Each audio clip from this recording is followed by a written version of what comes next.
Y les pido el favor que cierren sus micrófonos y yo les voy a ofrecer la oración.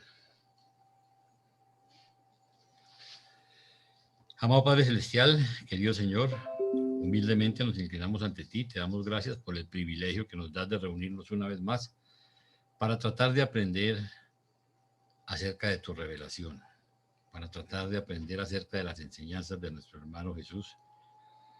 Te pedimos, Señor, que nos des discernimiento, que abras nuestras mentes y sobre todo que bendigas a los expositores, que bendigas a Adriana, a Wilson, a Orlando, para que con tanto amor que prepararon la lección podamos traer este lindo mensaje para todas las personas que posteriormente lo escuchen por internet.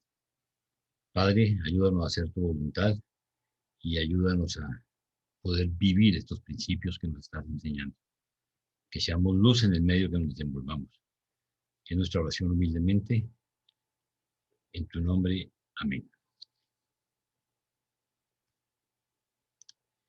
Bueno, niños. Adrianita, tú mandas. Tú compartes o quieres que yo comparta. No, tú porque tú vas a manejar videos y todo. Bueno, tú no le hiciste ningún cambio al... No. Este está mejor dicho. Ok. Entonces, voy a compartir. Trabajamos el documento Orlando, Wilson y yo. Vamos a leer intercalado. Hay un punto, el número 5 del documento es un punto bien extenso. Entonces, vamos a utilizar la metodología, una metodología, por decir, interactiva. O sea, les vamos a pedir, escogimos 5 puntos de ese numeral para que algunos compañeros nos ayuden a leer. Pues ya les diremos cuáles son.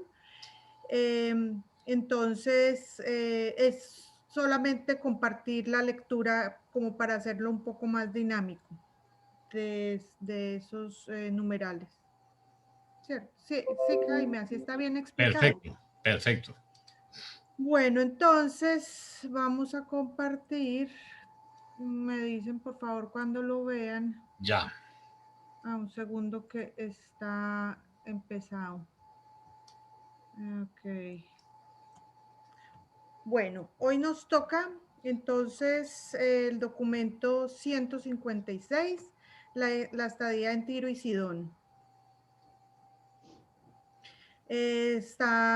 Aquí les compartimos una foto, una imagen de es actual, que es la foto de Sidón, que es conocido como Saida también, y es la tercera ciudad más grande del Líbano. Entonces, bueno, eso quiere decir que por estos alrededores fue que pasó este documento que vamos a leer hoy. Entonces dice, el viernes 10 de junio por la tarde, Jesús y sus asociados llegaron a las cercanías de Sidón, donde se detuvieron en la casa de una mujer pudiente que había sido paciente en el hospital de Betsaida en los tiempos en que Jesús estaba en la cumbre del favor popular. Los evangelistas y los apóstoles se alojaron con amigos de ella en el vecindario inmediato y descansaron el día sábado en un ambiente sereno. Pasaron casi 2 semanas y media en Sidón y en sus cercanías antes de prepararse para visitar las ciudades costeras del norte. Este sábado de junio fue de gran tranquilidad. Los evangelistas y los apóstoles estaban completamente absortos en sus meditaciones sobre los discursos del maestro acerca de la religión que habían escuchado camino a Sidón. Todos eran capaces de apreciar algo de lo que él les había dicho, pero ninguno de ellos comprendía plenamente la importancia de sus enseñanzas. Aquí adjuntamos, no lo vamos a presentar por el... ¿Qué, Jaime? No tienes el micrófono. Que vale la pena, que son solo 3 minuticos. Ok. Entonces, siendo así, lo ponemos. Ahí sí ya no sé cómo es. ¿Tengo que dejar de compartir esto entonces? No, control. Ahí te para encima.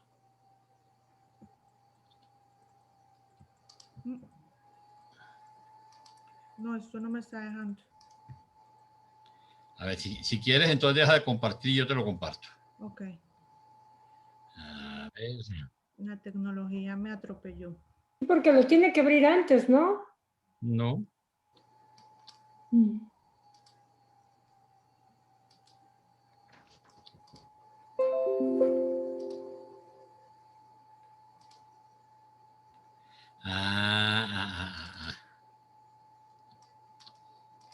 Tengo que tenerlo abierto antes, Flor. Obvio, o hay que copiarlo.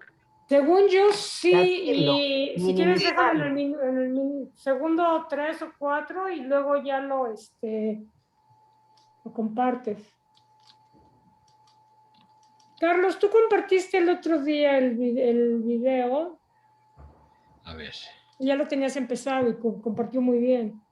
Claro, Lo único sí, ya fue lo el había sonido, visto y que usó el estaba listo, celular estaba para en que pasara pausa. el sonido. Ya, eso fue por... Ya, espérate. Está muy bonito.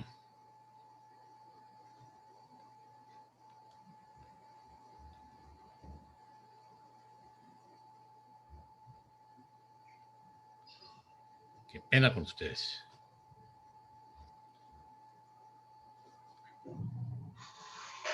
Nada de pena, está bien.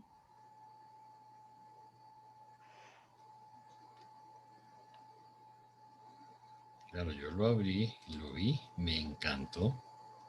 Pero claro, fue que ahora que caigo en cuenta yo lo abrí en Word.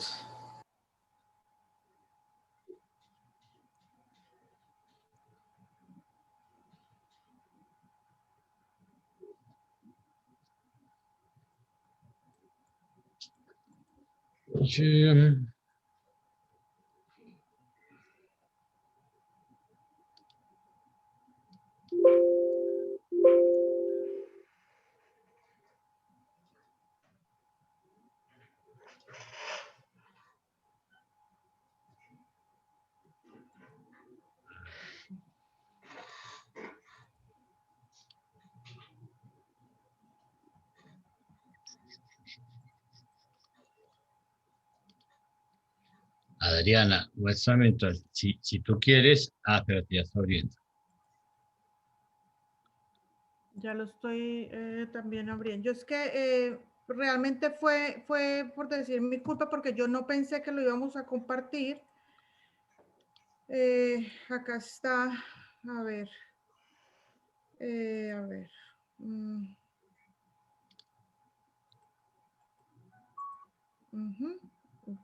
Ok. Entonces,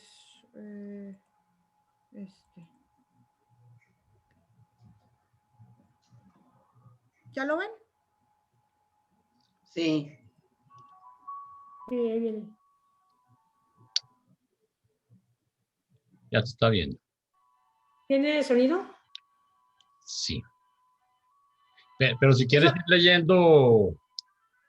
Ok, dice Sidón es una ciudad fenicia localizada al sur de Beirut, en el Líbano, en las costas del Mediterráneo.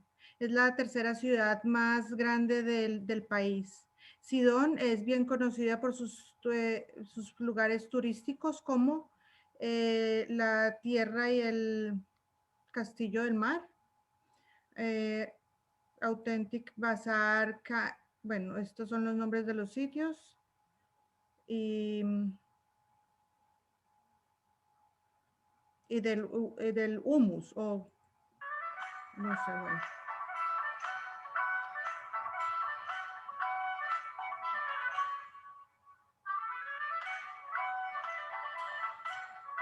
Aquí están. Vale la pena aclarar que Zaida es el nombre en árabe de Sidón.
Esos dos puertos, Tiro y Sidón, fueron los puertos más importantes por los cuales se manejaba todo el mercado hacia el Mediterráneo de los judíos. Y todavía son dos puertos que tienen una importancia comercial impresionante hacia el mar Mediterráneo.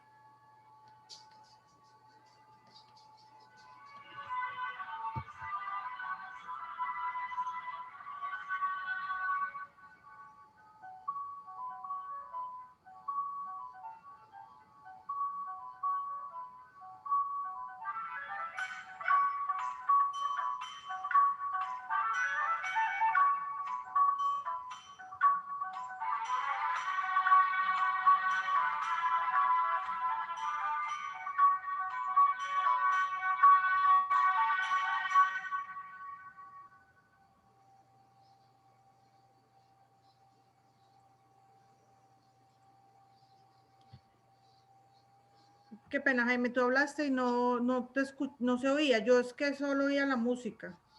No, que les decía que esos dos puertos, ¿sí? Tiro y Sidón, eran unos puertos de muchísima importancia, de muchísima, no, los más importantes en el comercio del pueblo judío, de los hebreos, hacia el Mediterráneo. Y todavía siguen siendo de una importancia impresionante como puertos. Bueno, numeral 1, la mujer siria. Le toca, por favor, le doy la palabra a Wilson. 1. La mujer siria. Cerca de la casa de Karuska, donde se alojaba el maestro, vivía una mujer siria que mucho había oído sobre Jesús como un gran curador y maestro. Y este sábado por la tarde vino con su hijita. La niña, de unos 12 años de edad, estaba afligida por un doloroso trastorno nervioso que se caracterizaba por convulsiones y otras manifestaciones penosas. Jesús le había encargado a sus asociados que a nadie le dijeran nada de su presencia en la casa de Karuska, explicando que deseaba descansar. Aunque ellos obedecieron las instrucciones de su maestro, la criada de Karuska fue a la casa de esta mujer siria, Norana, para informarle que Jesús se hallaba alojado en la casa de su ama y urgió a esta madre ansiosa que trajera a su hija afligida para que la curara. Esta madre, por supuesto, creía que su hija estaba poseída por un demonio, un espíritu impuro. Cuando Norana llegó con su hija, los gemelos Alfeo explicaron mediante un intérprete que el maestro estaba descansando y no podía ser molestado, por lo cual Norana replicó que ella y la niña permanecerían allí hasta que el maestro terminara su descanso. Pedro también trató de razonar con ella y de persuadirla que se volviese a su casa. Explicó que Jesús estaba cansado de tanta enseñanza y curación y que había venido a Fenicia para pasar un periodo de tranquilidad y descanso. Pero fue inútil. Norana no quería irse. Ante las exhortaciones de Pedro, ella tan solo replicó: no me iré hasta tanto no haya visto a vuestro maestro. Yo sé que él puede echar al demonio que posee a mi niña, y no me iré hasta que el curador haya visto a mi hija. Entonces Tomás trató de despedir a la mujer, pero tampoco tuvo éxito. Ella le dijo a él: tengo fe que vuestro maestro puede echar a este demonio que atormenta a mi hija. Me he enterado de sus obras poderosas en Galilea y creo en él. ¿Qué es lo que os ha pasado a vosotros, sus discípulos, que despedís a los que vienen en busca de la ayuda de vuestro maestro? Y cuando así ella habló, Tomás se retiró. Vino luego Simón el celote para arguir con Norana. Dijo Simón: mujer, eres una gentil que habla griego. No es justo que esperes que el maestro tome el pan reservado a los hijos de la casa favorita y se lo eche a los perros. Pero Norana no se ofendió por las palabras de Simón. Tan solo replicó: Sí, maestro, comprendo tus palabras. Yo no soy sino un perro a los ojos de los judíos, pero en cuanto a vuestro maestro, soy un perro creyente. Estoy decidida a que él vea a mi hija porque estoy persuadida de que si tan solo la mira, la curará. Y aún tú, buen hombre, ¿no te atreverías a quitarle a los perros el privilegio de comer las migajas de pan que suelen caer de la mesa de los niños? Precisamente en ese momento, la niñita sufrió una violenta convulsión delante de todos ellos y la madre gritó: He aquí, bien podéis ver que mi niña está poseída por un mal espíritu. Si nuestra necesidad no os conmueve, sí conmoverá a vuestro maestro, quien según me han dicho, ama a todos los hombres y aún se atreve a curar a los gentiles cuando estos creen. Vosotros no sois dignos de ser sus discípulos. No me iré hasta que mi hija no esté curada. Jesús, que había escuchado toda esta conversación por una ventana abierta, salió pues con gran sorpresa de ellos y dijo: Oh mujer, grande es tu fe, tan grande que no puedo negarte lo que tú deseas. Vete en paz. Tu hija ya ha sido curada. Y la niñita estuvo bien desde ese momento. Cuando Norana y la niña se despidieron, Jesús les advirtió que a nadie relataran este suceso. Y aunque sus asociados sí cumplieron con esta solicitud, la madre y la niña no cesaron de proclamar el hecho de la curación de la pequeña a lo largo y a lo ancho de la región, y aún en Sidón. Tanto que Jesús halló conveniente mudarse de residencia pocos días más tarde. Al día siguiente, al enseñar Jesús a sus apóstoles, comentando sobre la curación de la hija de la mujer siria, dijo: Así ha sido desde un principio.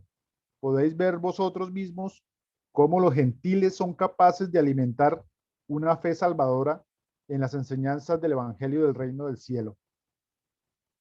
De cierto os digo que los gentiles van a tomar posesión del reino del Padre si los hijos de Abraham no están dispuestos a mostrar la fe necesaria para entrar en él.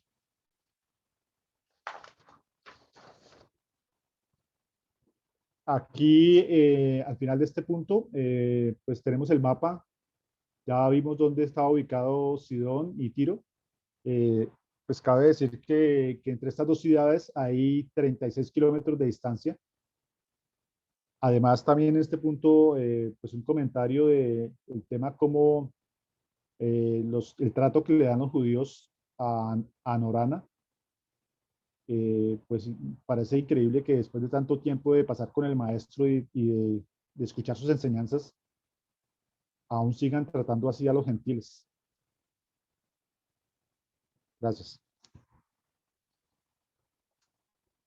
¿Comentarios? Bueno, pusimos esta reflexión aquí para invitar para terminar este punto, que hagamos alguna reflexión acerca, pues esto es como la invitación que les hacemos nosotros después de haber analizado este punto, y nos gustaría escuchar entonces sus aportes o sus reflexiones con relación a esto.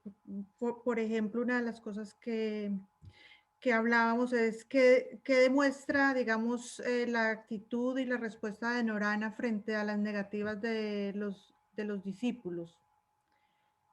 Entonces, bueno, les doy la palabra, dejo de compartir.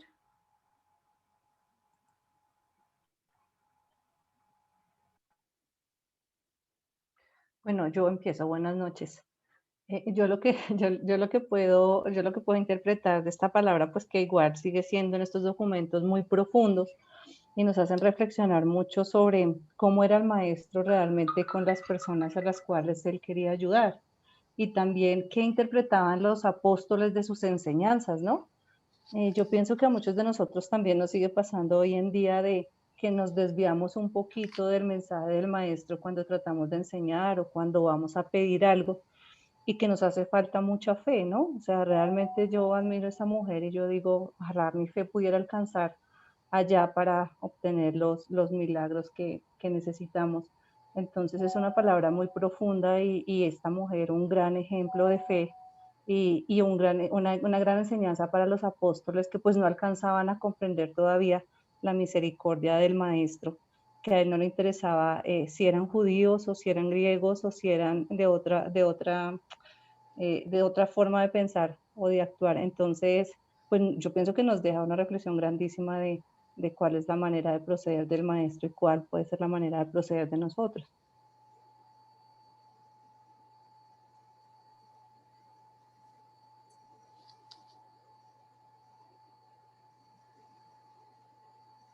¿Alguien más?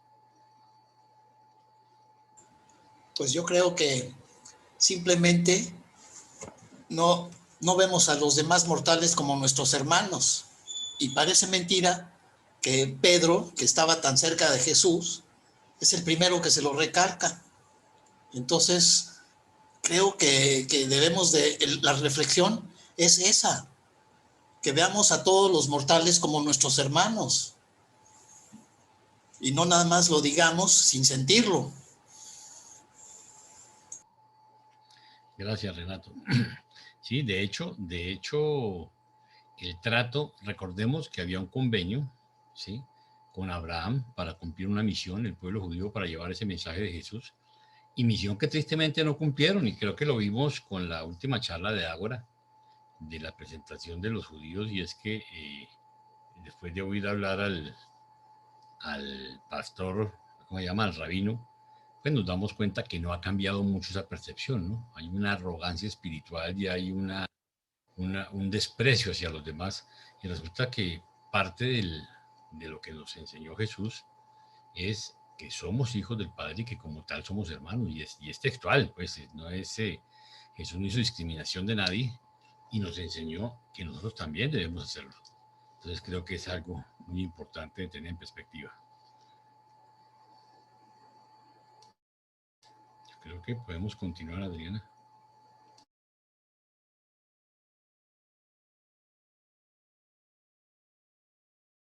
Perdón, estaba en mute. Entonces, bueno, ya para terminar aquí habíamos puesto las referencias que sugerimos para profundizar acerca de los gentiles. Encontramos en el documento 121 que se hace una explicación más profunda acerca de pues, quiénes eran los gentiles y vale la pena como ir nuevamente a ese documento.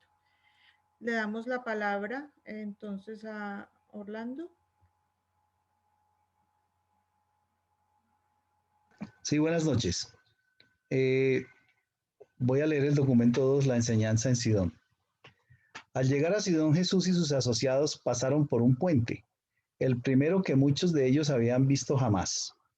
Al caminar sobre este puente, Jesús, entre otras cosas, dijo: este mundo es tan solo un puente, podéis pasar por él, pero no debéis pensar en construir sobre él vuestra morada. Yo hago un comentario aquí. Nuestra vida en este plano es solamente un puente, un paso necesario para poder alcanzar el estado siguiente rumbo a nuestro destino final, el encuentro con nuestro Padre Creador.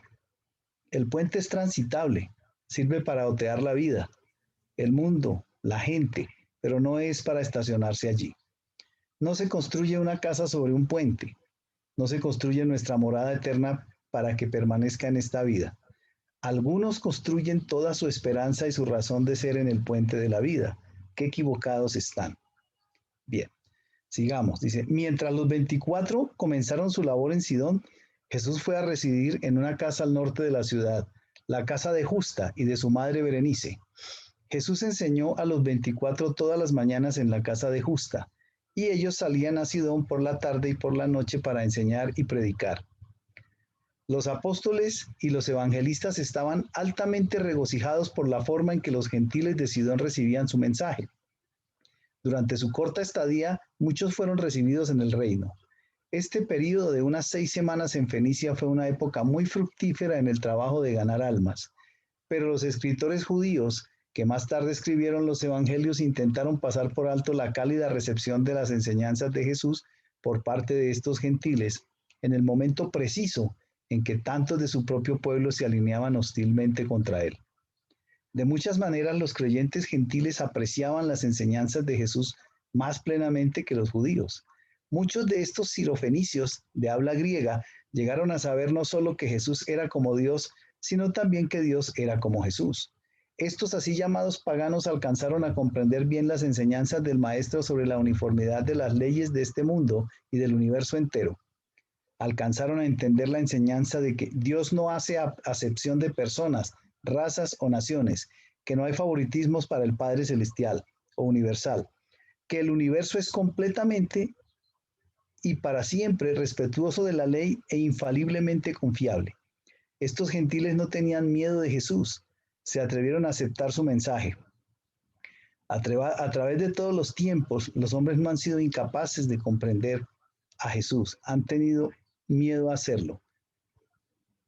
Esto significa que no es que seamos incapaces de comprenderlo, simplemente hay miedo de entenderlo. Jesús aclaró a los 24 que él no había huido de Galilea porque le faltara el coraje para enfrentarse con sus enemigos.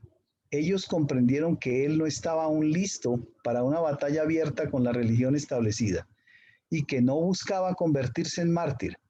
Fue durante una de estas conferencias en la casa de Justa cuando el maestro dijo por primera vez a sus discípulos que, aunque desaparezcan el cielo y la tierra, mis palabras de verdad no desaparecerán.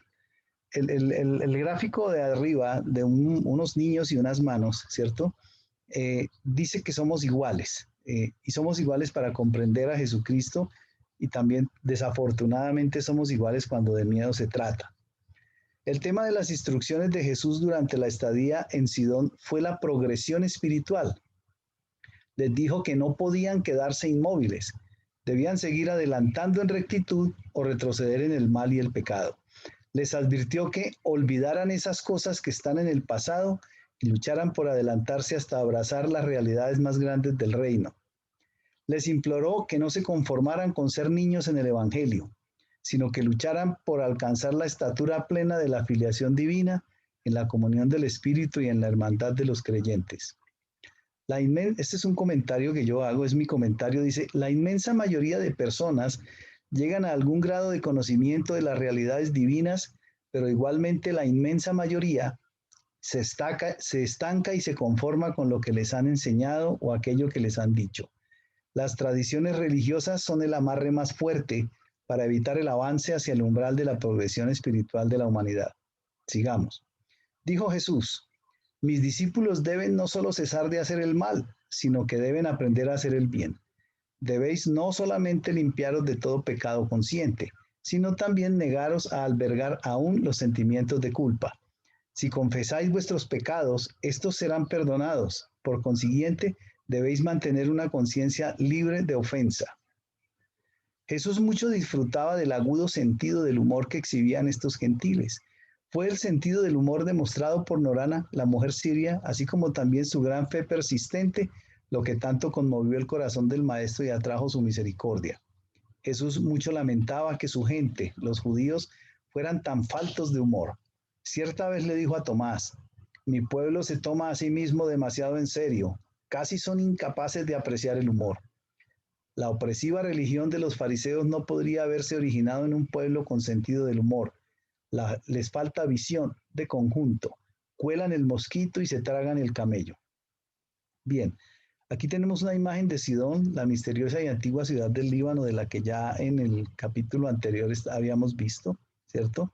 Ese es uno de los puentes que conduce al castillo se llaman los castillos del mar, y se ve un puente que comunica al castillo que está al lado izquierdo, en el que pues son ruinas, pero el puente está entero, es perfectamente transitable y comunica con la ciudad. Seguimos. Dice, reflexionemos acerca, bueno, esto le toca a Adriana, las reflexiones. Bueno, no, pues a ti también podría ser, son nuestras ideas que discutimos en la preparación del documento, que era bueno pues como que hiciéramos algunas resaltáramos algunas de las cosas que se leyeron.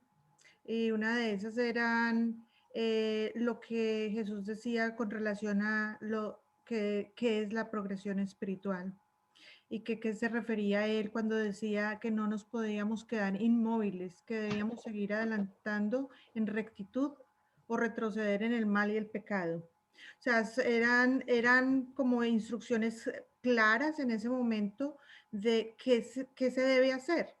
Y es como bueno tomar estas instrucciones y aplicarlas o tal vez reflexionar si estamos quedándonos inmóviles, y era también mucho lo que Jaime y el grupo de instructores nos están todo el tiempo como cuestionando se están quedando ahí, están siendo niños, sí, estamos siendo niños en el proceso. Dice ahí como no se conformen con ser niños, ¿cierto? Sino alcancen como en la medida de lo posible, como el nivel que se nos está requiriendo en el tema de poder compartir con nuestros hermanos las cosas que estamos aprendiendo.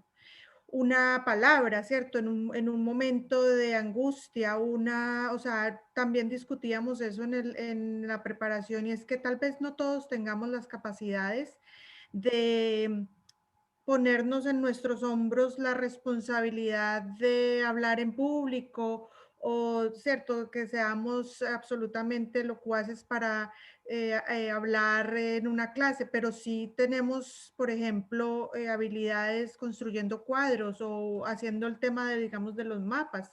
Cada cual tiene una habilidad y algo que le pueda aportar como al proceso. Entonces, eso es como la invitación que hacíamos con esta reflexión, y también, digamos, el tema de que no podemos, pues que mundo, este mundo es solamente un paso a una vida eterna.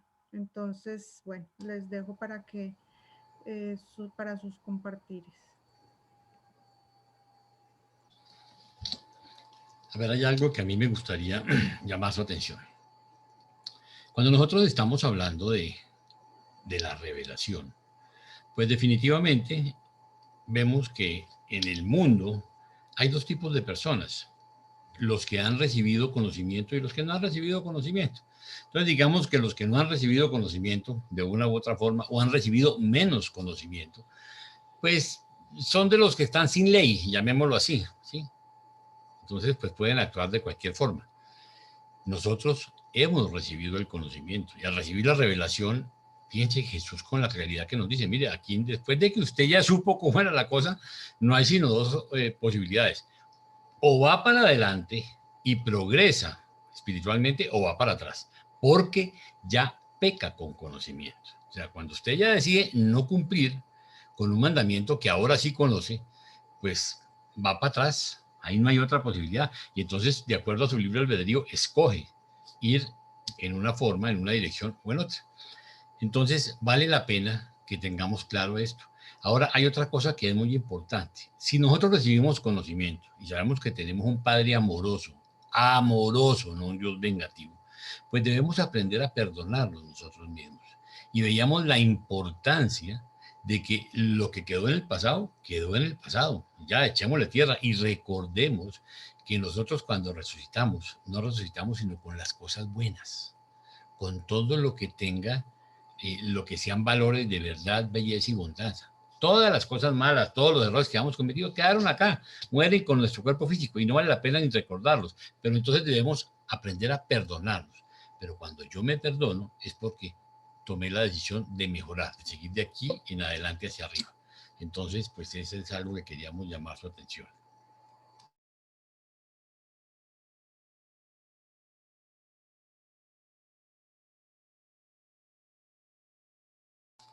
Si no hay más comentarios, pues continuemos.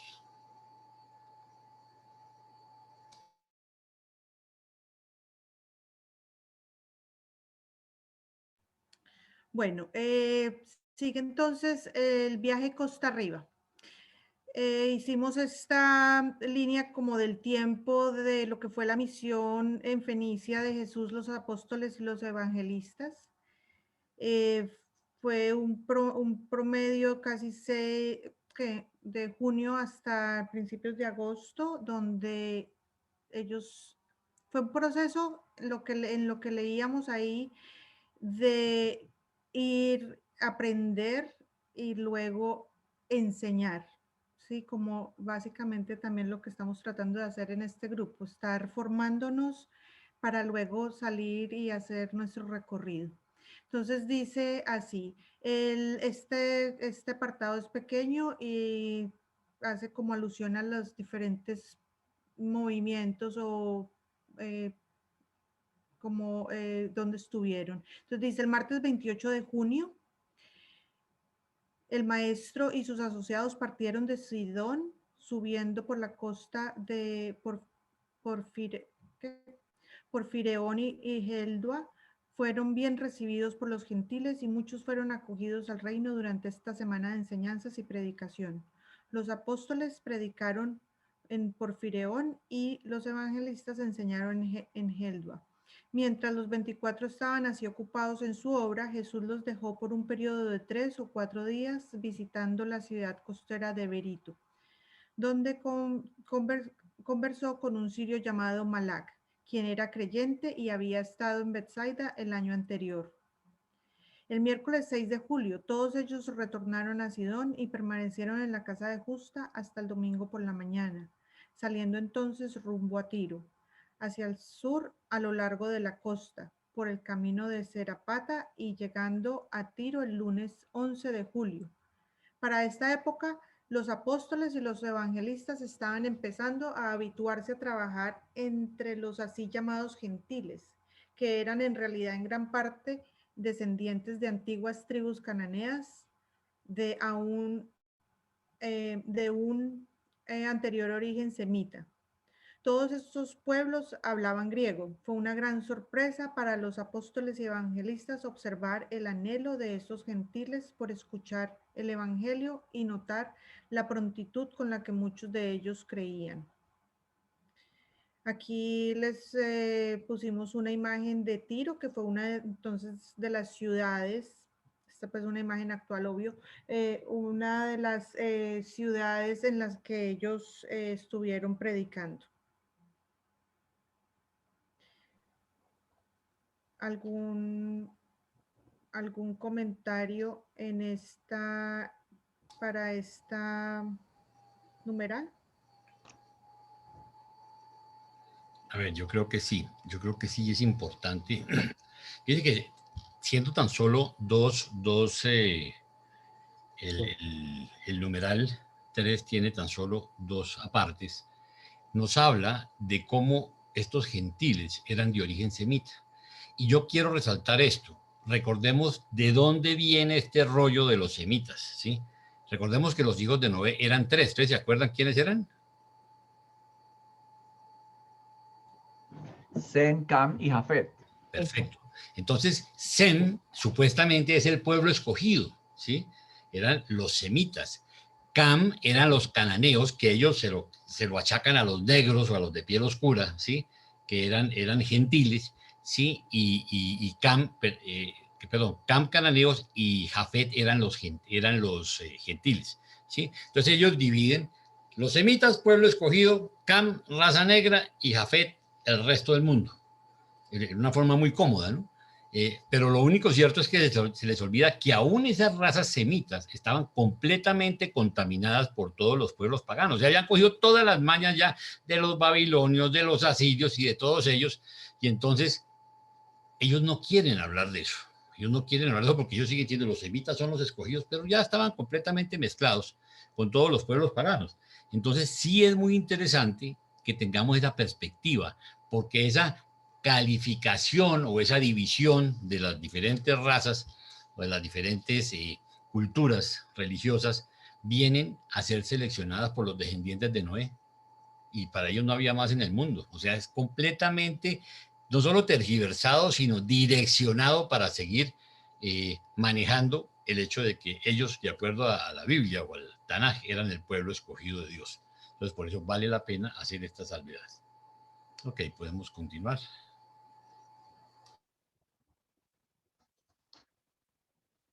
Cuatro. En Tiro. Desde el 11 de julio hasta el 24 de julio enseñaron en Tiro. Cada uno de los apóstoles se llevó a uno de los evangelistas y así de dos en dos enseñaron y predicaron en todas partes de Tiro y sus alrededores. La población políglota de este activo puerto marítimo los escuchaba con regocijo y muchos fueron bautizados en la hermandad exterior del reino. Jesús estableció su cuartel general en la casa de un judío denominado José, un creyente que vivía unos 5 o 6 kilómetros al sur de Tiro, no lejos de la tumba de Irán, que había sido rey de la ciudad-estado de Tiro en la era de David y Salomón. Todos los días y durante este periodo de 2 semanas, los apóstoles y evangelistas entraban a Tiro por el muelle de Alejandro para dirigir pequeñas reuniones y todas las noches la mayoría de ellos retornaba al campamento de la casa de José al sur de la ciudad. Todos los días los creyentes salían de la ciudad para hablar con Jesús en su lugar de descanso. El maestro habló en Tiro solo una vez, en la tarde del 20 de julio, cuando enseñó a los creyentes sobre el amor del Padre por la humanidad y sobre la misión del Hijo de revelar al Padre a todas las razas humanas. Había tanto interés en el Evangelio del Reino entre estos gentiles que en esta ocasión se le abrieron las puertas del templo de Melkart. Y es interesante notar que en años subsiguientes se construyó una iglesia cristiana en el mismo sitio del antiguo templo. Vamos a una nota de que el Melkart era una divinidad fenicia de la ciudad de Tiro, a la que estuvo consagrado en un principio el templo de Heracles en la antigua ciudad de Cádiz. Su culto centrado en el fuego sagrado de las ciudades se extendió por todas las colinas de Tiro. Era la forma fenicia del dios Baal. Recordemos que el dios Baal era uno de los falsos dioses. Fue adorado por los fenicios junto a Dagón. Muchos de los dirigentes de la industria de la púrpura de Tiro, el colorante que hiciera famosos a Tiro y a Sidón en todo el mundo y que tanto contribuyó a su comercio mundial y consiguiente enriquecimiento, creían en el reino. Cuando poco tiempo después comenzó a disminuir la población de los animales marinos de los que se extraía este colorante, los fabricantes de colorantes salieron en busca de estos mariscos en otros lugares y emigrando así hasta los fines de la tierra, llevaron con ellos el mensaje de la paternidad de Dios y de la hermandad del hombre, el evangelio del reino. Aquí tenemos un mapa del puente que se llama el puente de Alejandro. Tiene una distancia de 700 a 800 metros y la historia es una historia épica de 300 años antes de Cristo, donde Alejandro tomó ese puente y así la ciudad de Tiro. Es muy interesante, vale la pena mirarlo en YouTube y es muy interesante esa epopeya de la guerra. Muchas gracias. ¿Comentarios?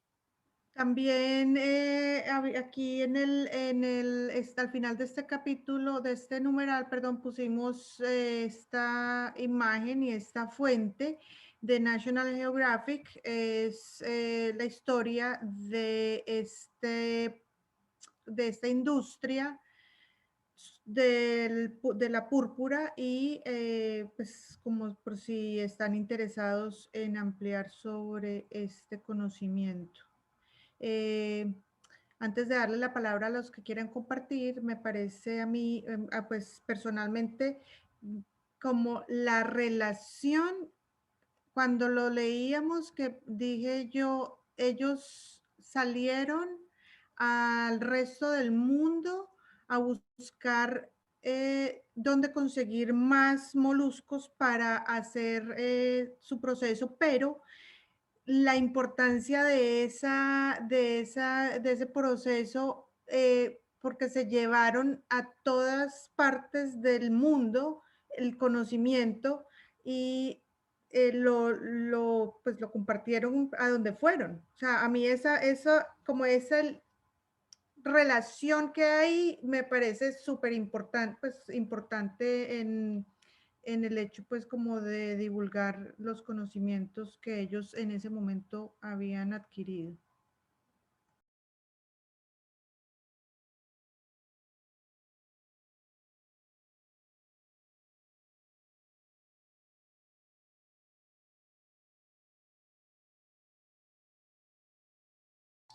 ¿Comentarios? ¿Tienes ¿Tienen algún algún aporte? comentario?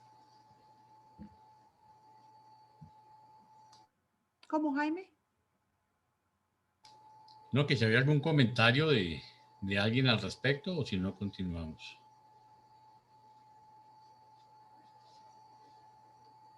Bueno.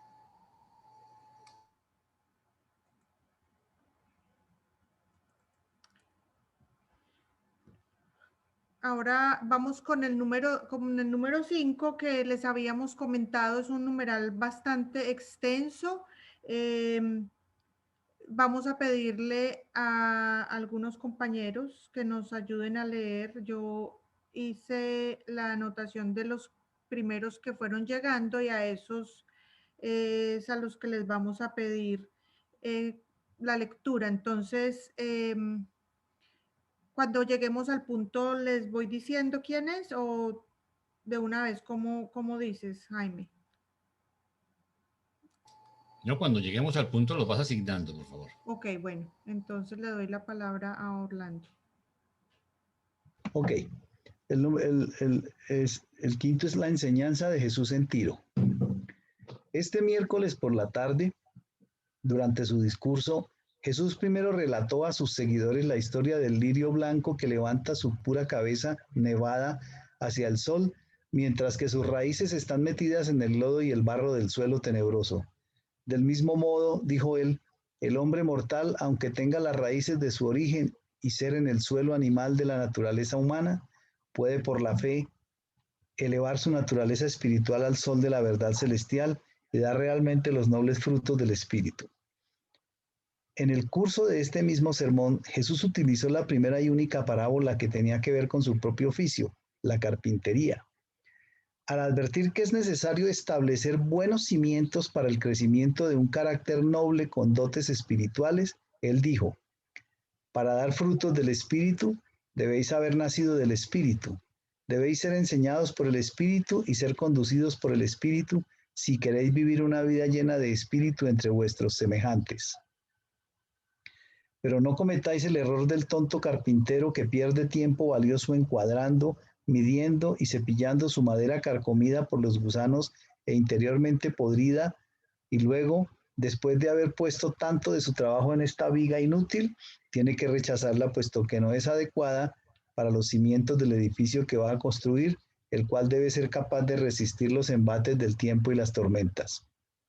Que todo hombre se asegure de que los cimientos intelectuales y morales de su carácter tengan la fuerza necesaria para aguantar adecuadamente la superestructura de la naturaleza espiritual ennobleciente y en expansión, la cual transformará a la mente mortal y luego, en asociación con esta mente recreada, alcanzará el desarrollo del alma de destino inmortal, vuestra naturaleza espiritual. El alma conjuntamente creada es un crecimiento viviente, pero la mente y los sentimientos morales del individuo constituyen la tierra de la cual han de brotar estas manifestaciones más elevadas del desarrollo humano y del destino divino. El suelo del alma en desarrollo es humano y material, pero el destino de esta criatura combinada de mente y espíritu es espiritual y divino. Por la tarde de este mismo día, Natanael preguntó a Jesús, Maestro, ¿por qué oramos a Dios para que no nos conduzca a la tentación? Si bien sabemos por tu revelación del Padre que Él nunca hace tales cosas, Jesús le contestó a Natanael. Osvaldo, ¿Nos puedes ayudar a leer este 156.5.4, por favor? Sí, señora, cómo no. Gracias.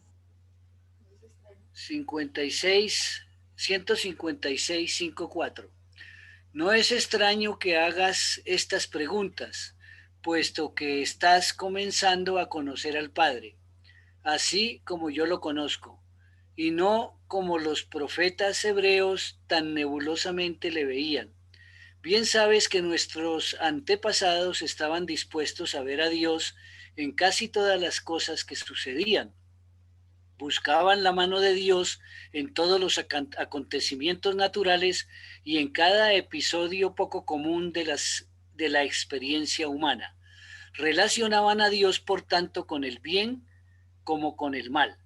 Pensaban que había ablandado el corazón de Moisés y endurecido el corazón del faraón. Si el hombre sentía un fuerte impulso por hacer algo, bueno o malo que fuera, tenía por costumbre considerar estas emociones inusitadas diciendo: el Señor me habló y me dijo, haz esto y aquello, o ve aquí o allí. Así pues, ya que los hombres tan a menudo y tan violentamente caen en la tentación, se tornó costumbre de nuestros antepasados creer que Dios los conducía a la tentación para probarlos, castigarlos o fortalecerlos. Pero ya sabes que no es así. Sabes que los hombres demasiado frecuentemente son conducidos a la tentación por el ímpetu de su propio egoísmo y los impulsos de su naturaleza animal. Cuando seas tentado de esta manera, te advierto que reconozcas honesta y sinceramente la tentación por lo que es, y más bien canalices con inteligencia las energías del espíritu, mente y cuerpo, que tratan de expresarse hacia caminos más elevados y metas más idealistas. Así podrás transformar las tentaciones en el tipo más elevado de ministerio, mortal, edificante, evitando a la vez casi completamente esos ruinosos conflictos debilitantes entre la naturaleza animal y la naturaleza espiritual. Gracias. Mil gracias. Bien, pero déjame advertirte contra la locura de intentar sobreponerse a la tentación por el esfuerzo de reemplazar un deseo por otro supuestamente superior mediante la sola fuerza de la voluntad humana. Si quieres realmente triunfar sobre las tentaciones de la naturaleza más baja e inferior, debes llegar a este punto de ventaja espiritual en el que real y verdaderamente habrás desarrollado interés y amor por estas formas más elevadas e idealistas de conducta que tu mente desea sustituir por estos hábitos de conducta más bajos y menos idealistas que reconoces como tentación. Así pues, serás liberado por la transformación espiritual en vez de cargarte cada vez más con el peso de la supresión engañosa de los deseos mortales.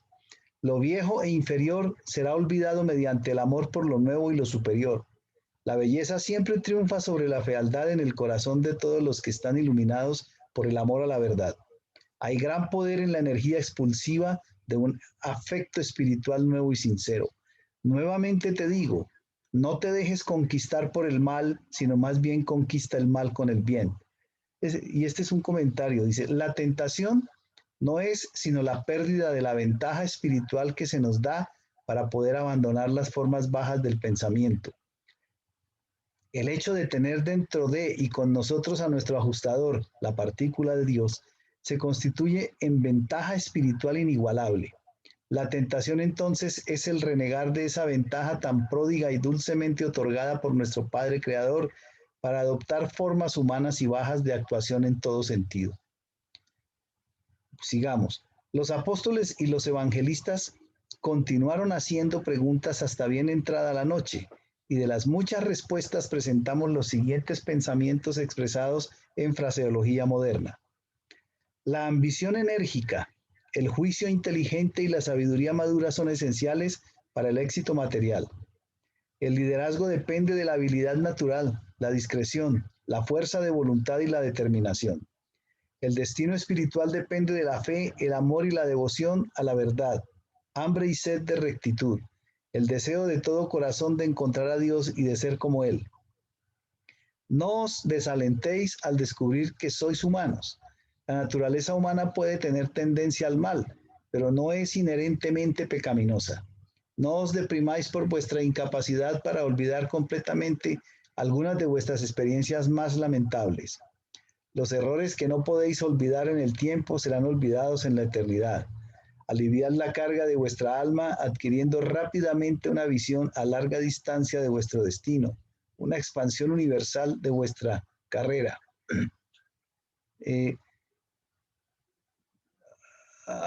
No cometáis el error de estimar el valor del alma sobre la base de las imperfecciones de la mente o de los apetitos del cuerpo. No juzguéis al alma ni midáis su destino por el metro de un solo episodio humano, desafortunado. Vuestro destino espiritual está condicionado solamente por vuestros deseos y propósitos espirituales.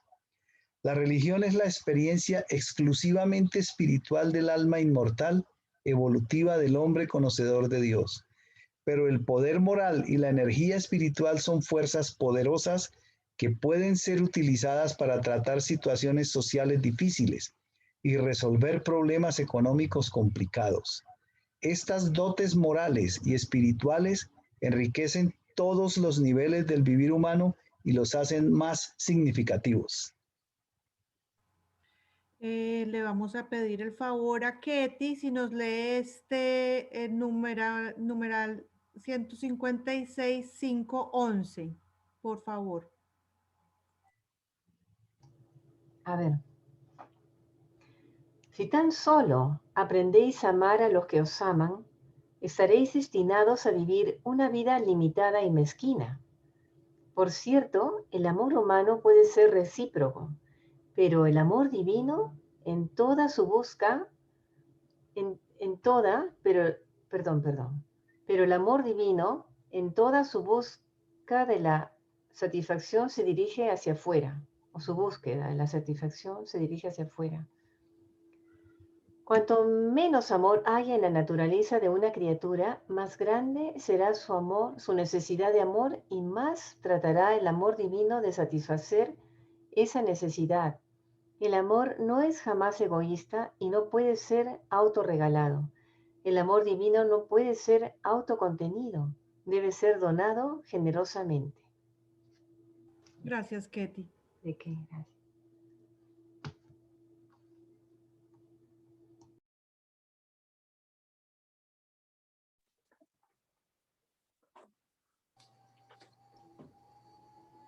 ¿Sigue Orlando? Sigue Orlando, sí.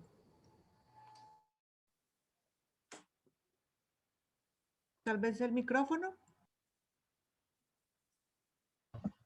Los creyentes del reino deben tener una fe implícita, una creencia de toda el alma, en el triunfo seguro de la rectitud. Los constructores del reino no deben dudar de la verdad del evangelio, de la salvación eterna.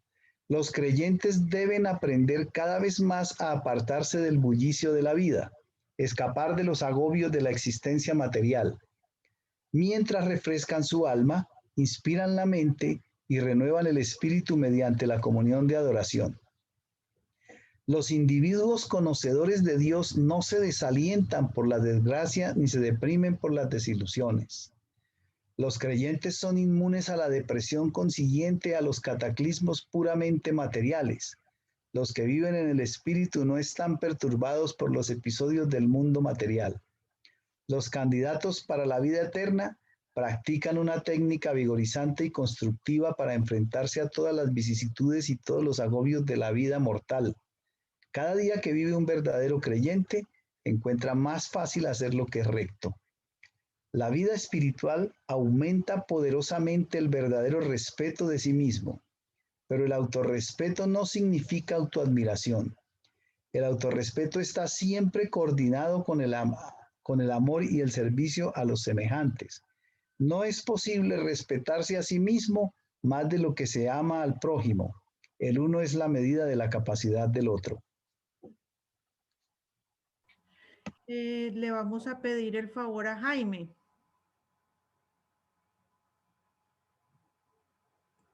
¿A mí? Sí, Jaime, tú.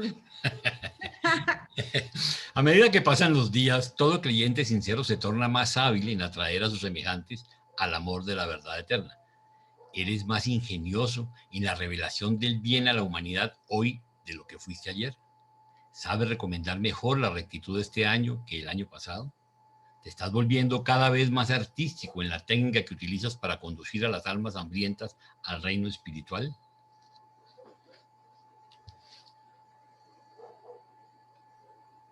Sigue también con esa, porfa, Jaime. Ok.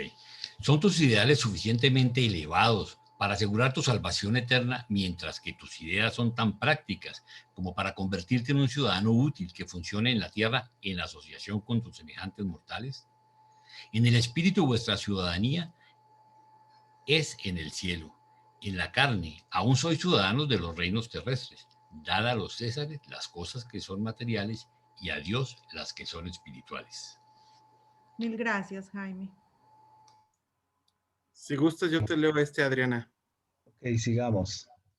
Dice, Tú me lees entonces el 5:19, entonces dejamos hablando, leer los dos que siguen y tú el otro. Mil gracias.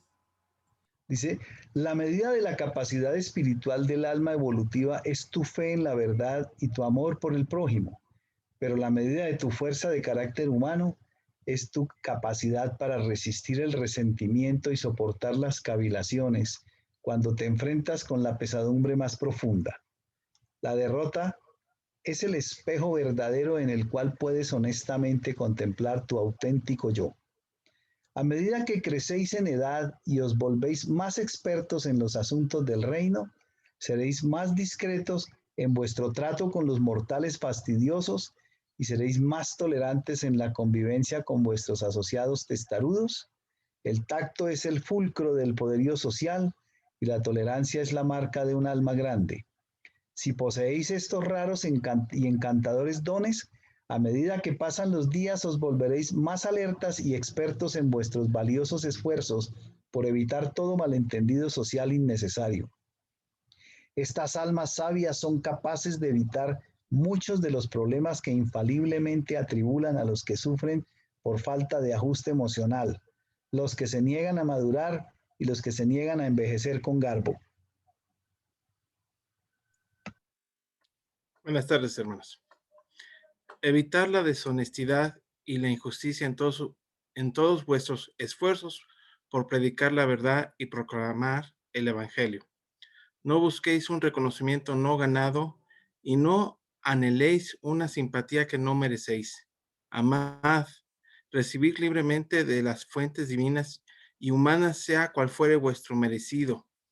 Y amad libremente en retribución, pero en todas las otras cosas relacionadas con el honor y la adulación, buscad tan solo lo que es honestamente os pertenece.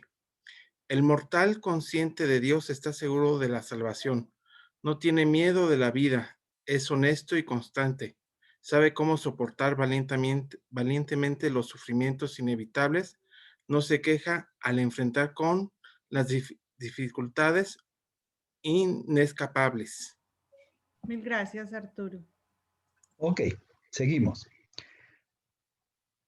El creyente sincero no se cansa de hacer el bien solamente porque está frustrado. Las dificultades inflaman el ardor del amante de la verdad, mientras que los obstáculos solo sirven de reto a los esfuerzos del constructor intrépido del reino. Y muchas otras cosas les enseñó Jesús antes de que se prepararan para partir de Tiro. El día antes de salir de Tiro para retornar a la región del mar de Galilea, Jesús reunió a sus asociados y ordenó a los 12 evangelistas que volvieran por una ruta diferente de la que él y los 12 apóstoles iban a tomar. Y después de despedirse de Jesús, estos evangelistas no volvieron a estar nunca más tan íntimamente asociados con él. Bueno, mil gracias, Orlando, a todos los que participaron.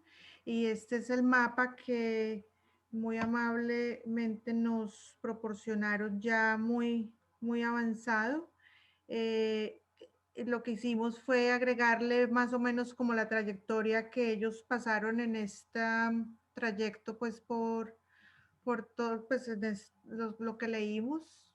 Vemos aquí, digamos, la flecha verde fue la escapada que hizo Jesús solo mientras los apóstoles y los evangelistas trabajaban aquí en estas dos ciudades. Él se fue solo a Berito y bueno, y ya luego pues como los otros sitios donde pararon e hicieron pues como aplicaron sus enseñanzas. ¿Algún comentario? No, algún comentario no. Yo creo, aspiramos que muchos comentarios porque esta fue carnudo, tenía demasiada información para casi que leer renglón por renglón. Entonces los animamos a que hagan sus reflexiones.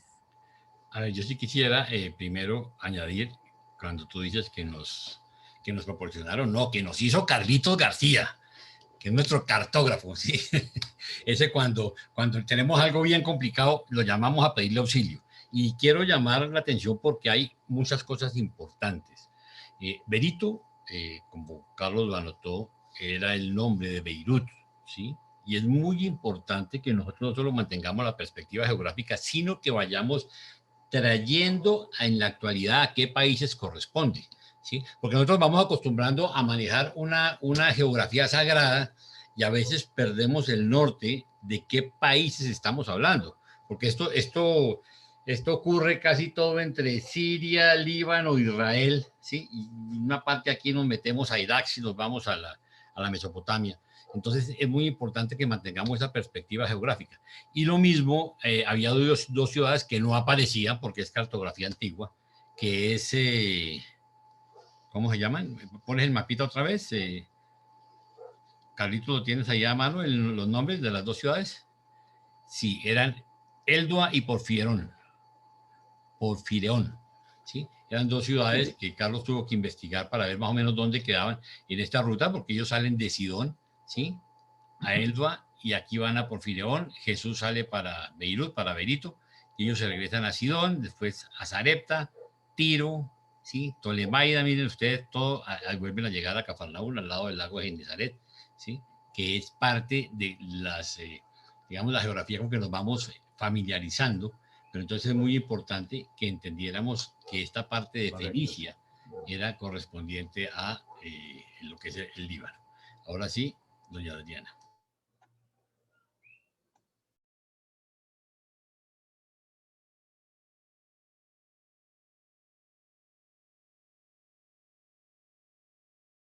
Dale, Ketty.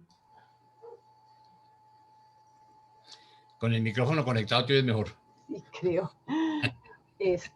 No, todos los párrafos están buenísimos, muy interesantes, me gustaron, pero hay uno que me llamó mucho la atención porque en el 156.5.12, Jesús aconseja apartarse para poder descansar, disipar la mente. Qué importante es esto, diríamos un descanso, pero él acá dice, yo lo apunté, dice, deben apartarse del bullicio de la vida, escapar de los agobios de la vida material. Refrescan el alma, inspiran la mente y renuevan el espíritu. Y esto es importantísimo porque solamente cuando uno llega a lograr una desconexión del mundo material, se puede entrar ya en la meditación, en la reflexión, en la adoración, uno se puede inspirar. Por eso es que es importante apartarse de, yo no sé cómo sería en esta época, porque estamos todos metidos en nuestras casas, o sea, no podemos apartarnos mucho, pero yo entiendo que acá él se refiere en buscar un lugar abierto, la naturaleza, estar en contacto con la naturaleza en sí. Me encantó esta reflexión, este mensaje que dio Jesús acá. Eso es. Gracias, Ketty. Perdóname, yo quisiera añadir algo que me hace muy valioso lo que dice Ketty. Si hay algo difícil hoy en día en nuestro agitado sistema de vida, es sacar tiempo para meditar. A mí me cuesta un trabajo horrible, yo siempre vivo peleando conmigo entre adorar, orar y meditar, ¿sí? Porque si me meto a adorar, entonces no oro, y si me meto a orar, no adoro, y si me meto a orar y a adorar, entonces no medito. Es una locura, ¿sí? Yo estoy cogiendo unas mañas que a veces no estoy contento conmigo mismo en la forma de manejar mi tiempo. Pero se me ha vuelto que la única forma de encontrar tiempo para todo es que no duermo a la madrugada. Entonces me despierto 2, 3 de la mañana y ya quedo como un bombillo, y es mi tiempo de madurar, es mi tiempo de meditar, es mi tiempo de orar, de adorar, y siempre estoy peleando entre con quién estoy hablando. Entonces me imagino el trabajo que me cuesta. Estoy hablando con el Padre, entonces estoy adorando, o estoy pidiéndole a Jesús, porque también necesito pedir, soy pedigüeño. Y he encontrado, ustedes me ven que ando todo quemado porque primero aquí ha hecho un solazo a diferencia de los pobres que están chupando nieve como locos, ¿no? Aquí está haciendo unos soles impresionantes en Bogotá, parece tierra caliente. Y entonces, como yo tengo que levantarme temprano a lavar perrera, entonces es la hora de escuchar los pajaritos, es la hora de estar en la naturaleza, es la hora de consentir mis perras. Ustedes no se imaginan ese tiempo entre pajaritos, perras, ¿sí? Me persigue, se me vuelve una cosa de chiste, porque la perra grande va a armarme guachafita y entonces quiere que la moje y entonces se me embarra, y yo tratando de mantenerla limpia, pero al mismo tiempo es un momento de contacto con la naturaleza, y donde le doy gracias a Dios porque, increíble, pero tenemos agua hasta para desperdiciar, para perder todos los días, para rociar las matas, y pienso cuando estoy rociando las matas, dándole de tomar a mis matas o a las matas de mi esposa, el privilegio que tenemos cuando hay sitios en el planeta donde no hay agua. Sin ir muy lejos, aquí en La Guajira, ¿sí?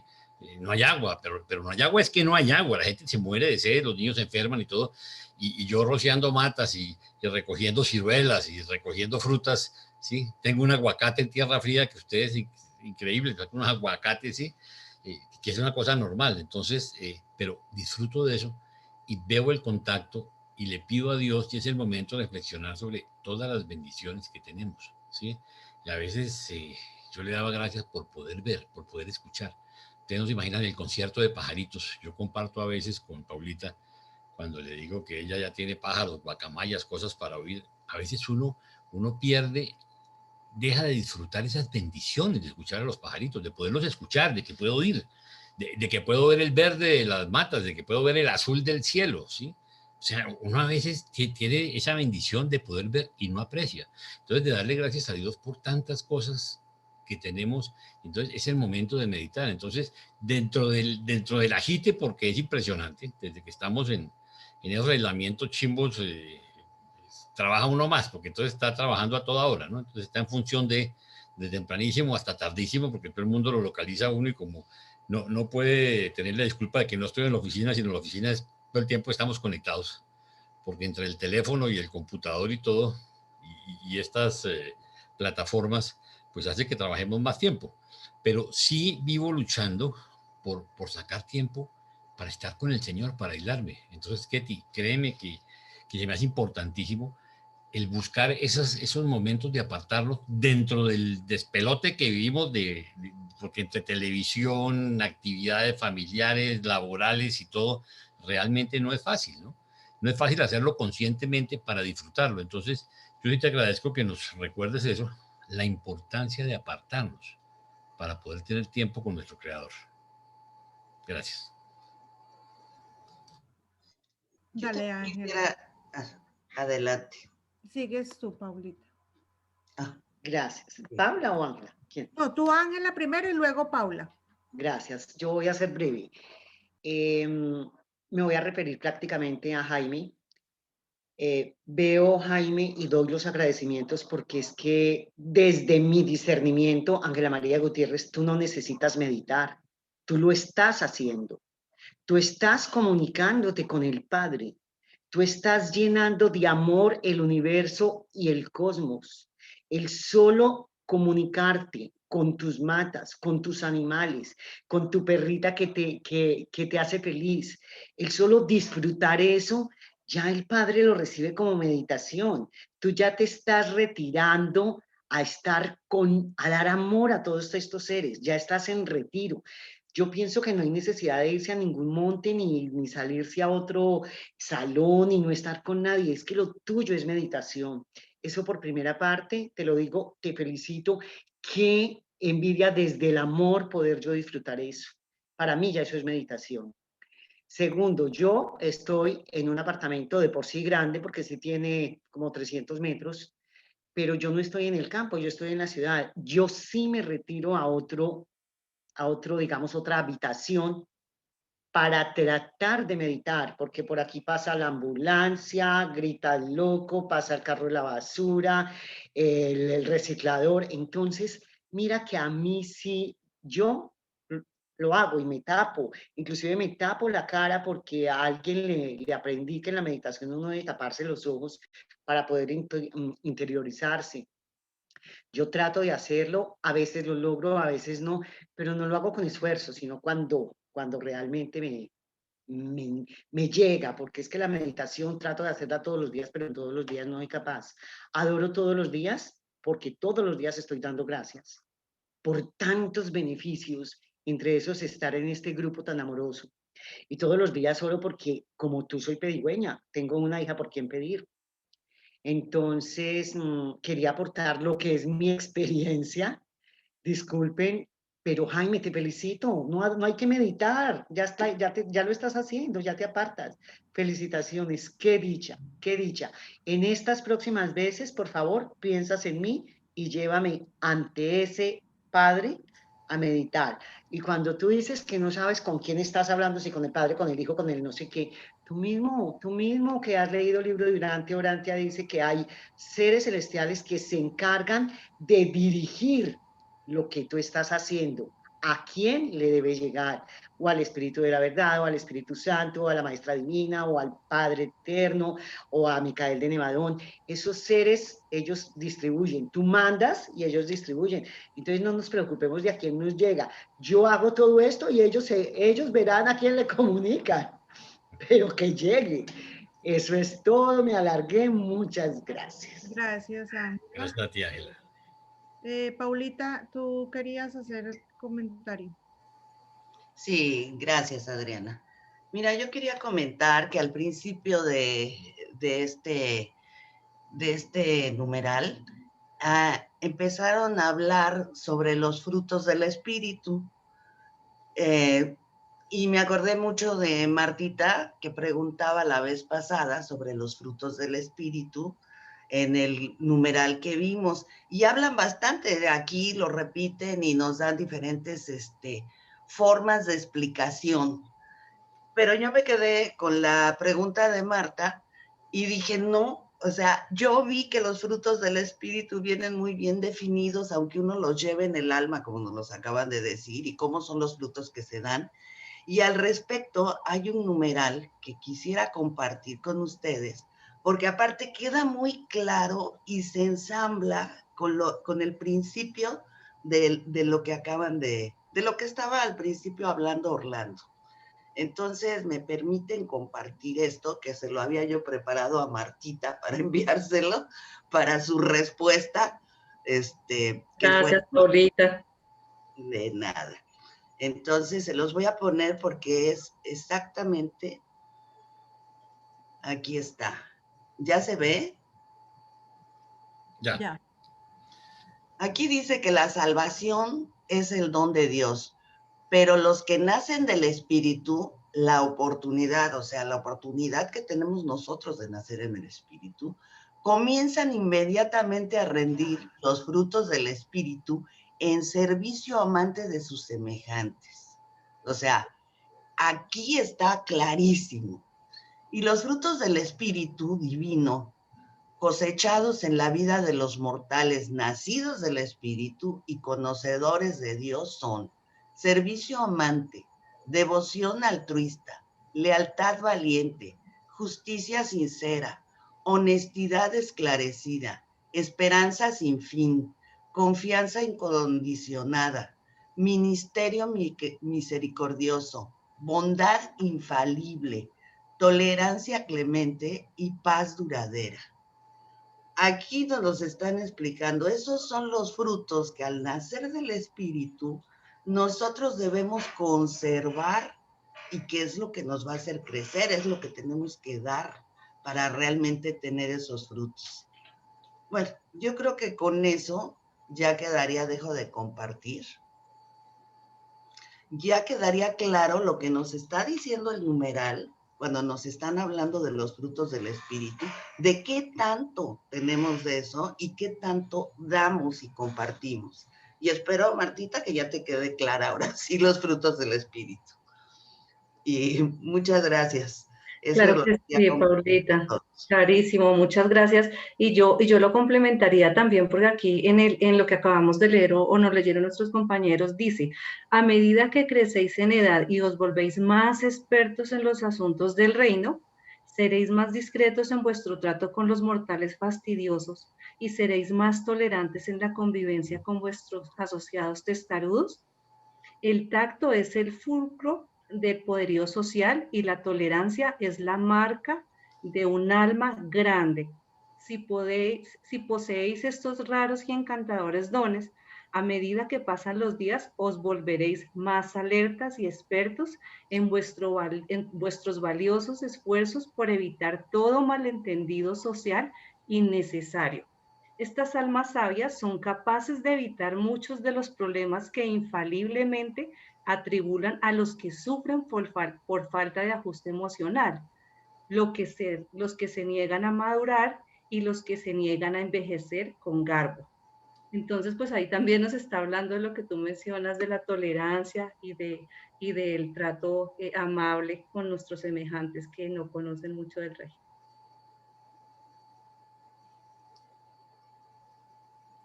Sí, se complementa mucho, Martita. Gracias. Bueno,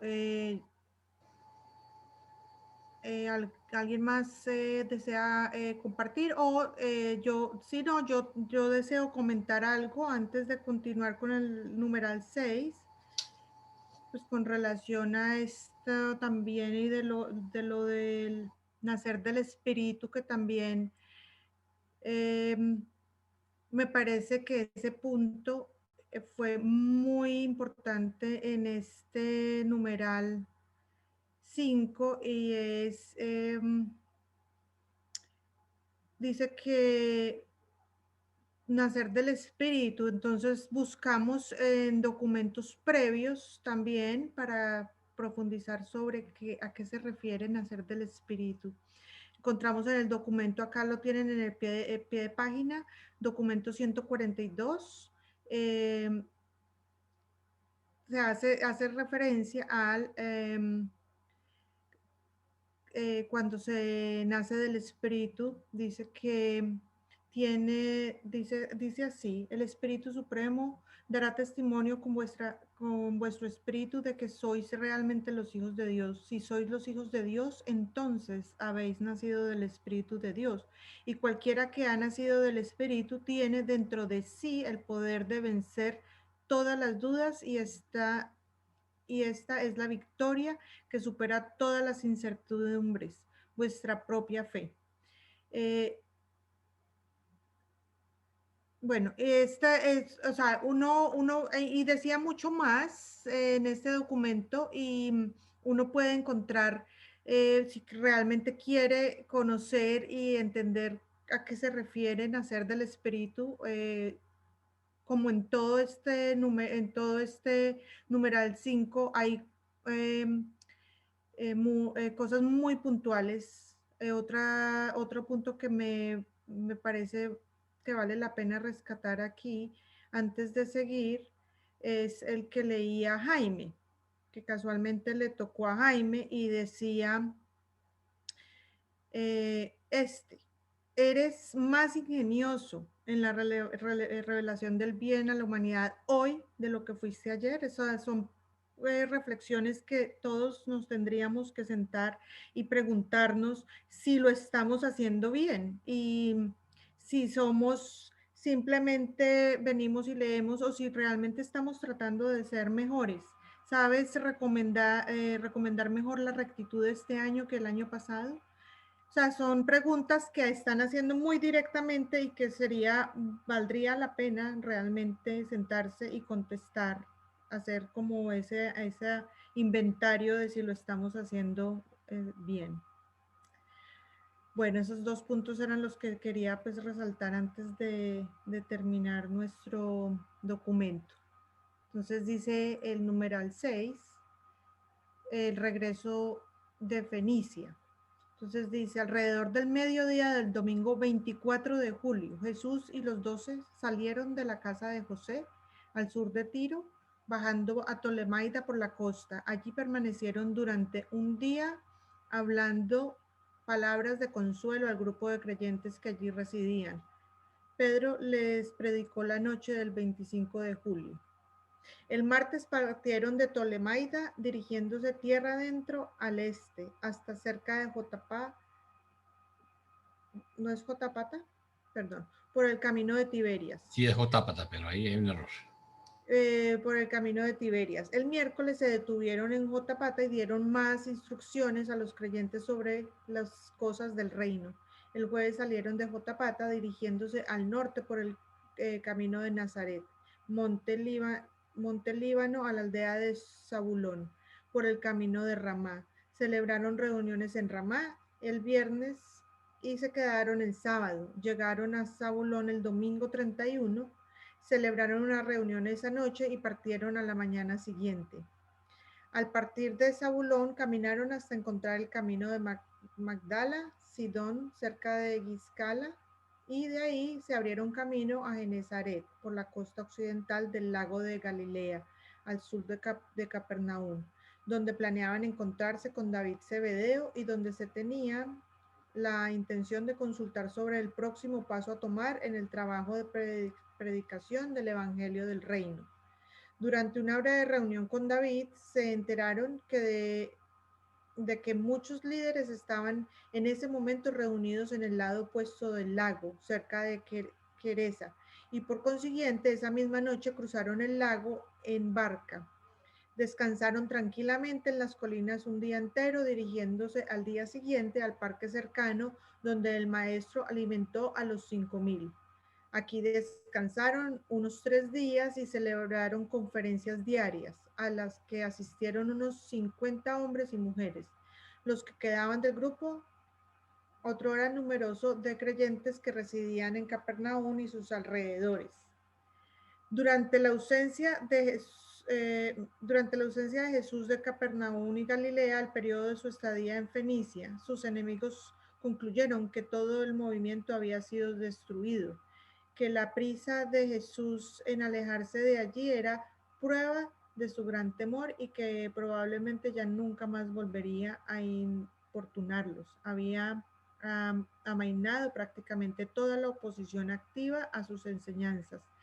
Nuevamente los creyentes reanudaban sus reuniones públicas y se estaban cimentando una consolidación gradual pero eficaz de los sobrevivientes probados y sinceros después del gran torbellino que acababan de pasar los creyentes del Evangelio. Felipe, el hermano de Herodes, se había vuelto un creyente a medias en Jesús y envió un mensaje al maestro informándole que podía vivir y trabajar libremente en sus tierras. El mandato de cerrar las sinagogas de todo el mundo judío a las enseñanzas de Jesús y sus seguidores había tenido un efecto adverso sobre los escribas y fariseos. Al desaparecer Jesús como objeto de controversia, inmediatamente se produjo una reacción en todo el pueblo judío. Hubo un resentimiento general contra los fariseos y los líderes del Sanedrín de Jerusalén. Muchos de los rectores de las sinagogas comenzaron a abrir sus sinagogas a Abner y a sus asociados, declarando que estos instructores eran seguidores de Juan y no discípulos de Jesús. Aún Herodes Antipas experimentó un cambio de sentimiento y al enterarse de que Jesús estaba residiendo al otro lado del lago, en el territorio de su hermano Felipe, le envió un mensaje que decía que, aunque él había firmado órdenes para su captura en Galilea, no había autorizado su arresto en Perea, indicando de esta manera que Jesús no sería molestado si permanecía fuera de Galilea y comunicó esta misma decisión a los judíos de Jerusalén. Esa era pues la situación alrededor del 1 de agosto del año 29 después de Jesucristo, cuando el maestro retornó a la misión de la misión fenicia y comenzó la reorganización de sus fuerzas desparramadas, probadas y diezmadas para el último y memorable año de su misión en la tierra. Al prepararse el maestro y sus asociados para comenzar la proclamación de una nueva religión, la religión del Espíritu de Dios viviente que reside en la mente de los hombres, las cuestiones a batallarse están bien definidas.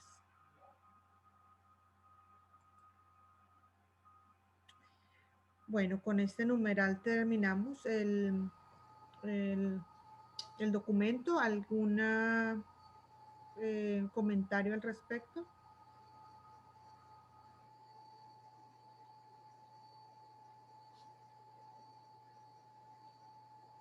No todos a tiempo.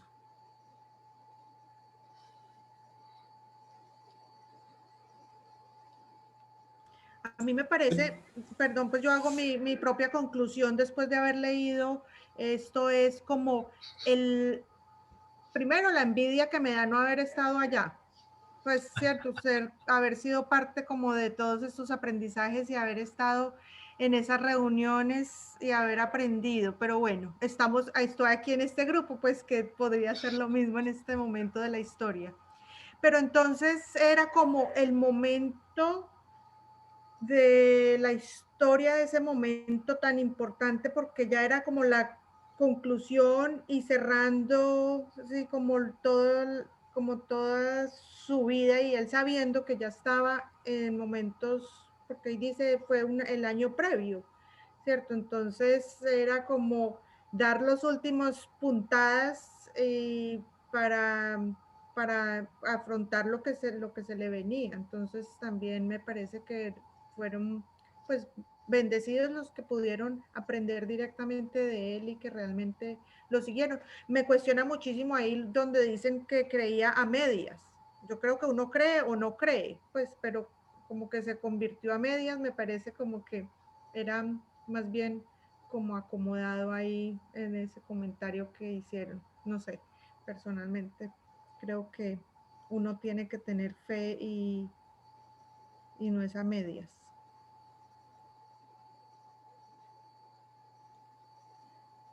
Yo quisiera hacer un comentario, estilo anécdota más bien.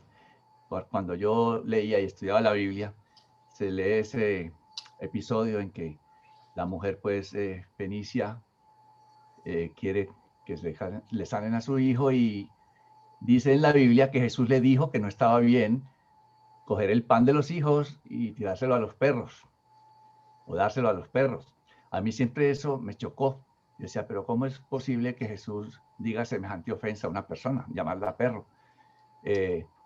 ¿Cómo podía yo entender eso? Cuando Él nos manda a amar, respetar y todas estas cosas, ¿cómo Él le decía esto a esta mujer? Pero fue grato para mí cuando leí en el libro de Urantia que Jesús no fue el que dijo eso, fue uno de sus discípulos, y como acabamos de leer. Y dije yo, pues con razón, yo no me podía imaginar Jesús diciéndole eso a una persona, llamándola perro. Y me alegró y me sentí muy contento de saber que no era así. Eso era todo. Gracias, Carlos. Arturo, querías comentar. Sí, yo quiero hacer referencia a lo que Carlos dice. La verdad es que del documento pasado, desde el principio del documento pasado, cuando menciona eso, que llega la señora y su hija que trae, parece ser que decía que estaba poseída y quería ver al maestro, y los discípulos no le permitían hacer en la entrevista porque estaba su maestro trabajando, y bueno, ahí lo que yo aprendí de ese documento que enseña al principio, y estoy muy de acuerdo con Carlos porque pues, sabemos que el maestro jamás lo va a hacer, ¿no?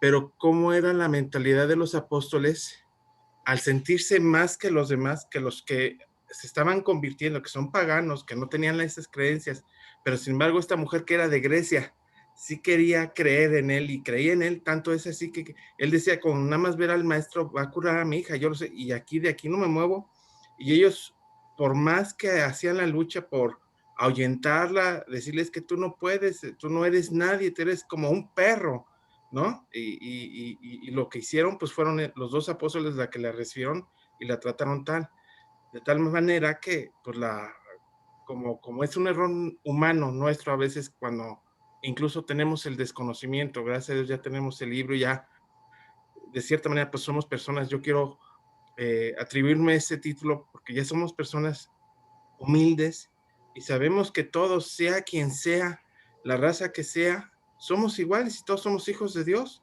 y nadie está por encima de nadie, ¿no? Entonces ese comentario es muy acertado de Carlos porque realmente nuestro Padre Jesús es un gran maestro que nos viene a enseñar que pues todos somos hijos de Dios, ¿no? Y el error de los apóstoles, que aunque son apóstoles, no por eso te debían de tratar a la mujer como la trataron, ¿no? Eso es lo único que quería argumentar. Y bueno, quería yo compartirles de algo muy rápido, de una forma muy personal, algo que me pasó el día de hoy, pues razonando y adorando a mi Padre Universal como lo hacemos todos nosotros. Pues yo incluso hablando con mis hijas de eso, les platico que pues, nosotros somos cuidados por seres celestiales en todo momento, ¿no? Pero ahora lo traje a conciencia, a mi mente, y me dio un despertar hermoso. La verdad es que me emocioné el día de hoy, muy, muy padre. Fue un hermoso despertar porque fue consciente, porque antes lo sabía de forma inconsciente. El hecho de que nos está cuidando, pues de entrada, nuestro ajustador de pensamiento, que es nuestro Padre Universal, nuestros ángeles, nuestros querubines, la ministra divina, el Espíritu de la verdad, el Espíritu Santo, son todos esos seres celestiales, nos están cuidando. Y más tarde me llega un comentario en WhatsApp de mi familia, en el cual uno de mis primos muy cercanos, pues pide oración por mí y por mi familia, porque se despertó en la noche con un poco de miedo por mi familia y por mí. Afortunadamente yo le dije que estaba muy bien, y todavía me doy cuenta que no nomás son los seres celestiales los que nos están cuidando, sino también nuestras familias, amigos, amistades que oran por nosotros. Entonces, yo creo que por ese lado hay que sentirnos afortunados por todas esas cosas que nos pasan. Yo me acabo de dar cuenta de forma consciente y doy gracias por ello. Eso es lo que quería compartir. Muchas gracias. Gracias, Arturo. ¿Puedo hablar? Claro, Renato, sigue. Bueno, Jaime hace ratito nos dijo que hay dos tipos de mortales, los que tenemos conocimiento y los que no lo tenemos. Entonces yo creo que en el caso de los que lo tengamos, lo importante es qué vamos a hacer con el conocimiento que tenemos. Porque saber que está mal es relativamente fácil. Lo que hay que hacer es ver lo que hay que hacer para corregirlo. Ese es nuestro trabajo. Dar una solución a un problema que todos sabemos que existe. Y casi siempre nos dedicamos a detectar cuál es la falla y no a detectar cuál es la solución, la respuesta. Entonces, eso es lo que yo creo que debemos de hacer por nuestros hermanos. Gracias. Gracias, Renato. Gracias, Renato.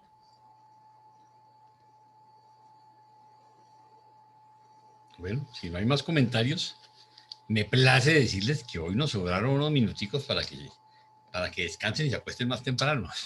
Sí. De verdad quiero darle gracias a Adriana, a Wilson y a Orlando por su trabajo, por su presentación. Hicieron un muy bonito trabajo, un muy bonito documento. Lo que más me gusta es el ejercicio que hicimos de tener una líder mujer, ¿sí? Era algo que quería ensayar porque la líder del grupo era Adriana, ¿sí? Y Wilson y Orlando trabajaron con Adriana, ¿sí? O sea, la jefe era ella. Entonces, conejillo de Indias. Sí. No, es que dentro del ejercicio que estamos haciendo de ponerlos en diferentes equipos, que queremos que ustedes vean cómo se sienten, ¿sí? Cómo se sienten trabajando con estas personas y los vamos a ir rotando y queremos que todos trabajen con todos para que finalmente ustedes sean los que escojan, ¿sí? ¿Quién es su equipo? ¿Quiénes son sus cuates con los que se sienten más cómodos? Entonces, eso es una cosa importante, creo que es una experiencia. Entonces, no piensen que es que estamos olvidando a alguien, no, todos tendrán oportunidad, vamos a vamos a barajar como en las cartas, ¿sí? Estaremos poniéndolos a que tengan diferentes vivencias, diferentes experiencias.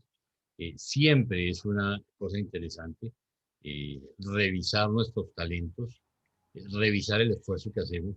Tienen que parte de los frutos es el servicio, ¿sí? Y esto cuando nos esforzamos por tratar de compartir un documento, por tratar de compartir las enseñanzas que nos son dadas de lo alto a nosotros, compartirlas con otras personas y encontrar la mejor forma de hacerlo, es parte del servicio, es parte de los frutos del Espíritu. Y es el ejercicio que queremos seguir haciendo. Entonces les agradezco muchísimo, su clase les salió muy bonita y que descansen. ¿Ok? Muchas gracias. Igualmente, muchas gracias. Yo fui feliz.